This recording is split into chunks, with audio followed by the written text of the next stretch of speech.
Bé, doncs, avui us venim a presentar la Diana Pujol, escolta-li del que diu la seu. Podríem dir que és la jugadora franquícia de l'equip i, per tant, la màxima referent ofensiva del conjunt urgellenc. Aquest any s'està trobant amb 10 punts, amb un 45,1% en tirs de 2, capturant 4,5 rebots i tot això doncs, la porta a fer 11,8 dígits de valoració.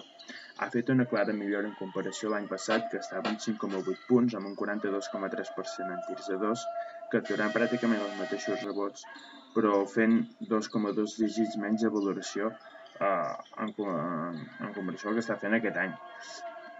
Les coses a destacar d'Ariana Pujol, doncs la seva intensitat defensiva, això en gran part és gràcies a la seva envergadura de braços i els seus 185 centímetres que la permet doncs, poder defensar tant posicions exteriors com a moments puntuals al pal baix i després doncs, també en atac cal destacar la seva capacitat per trobar espais dins la defensa rival, no? És de les millors jugadores en aquest sentit i ho està demostrant aquest any que està sent doncs, per considerar-se dins l'èlit del bàsquet femení nacional.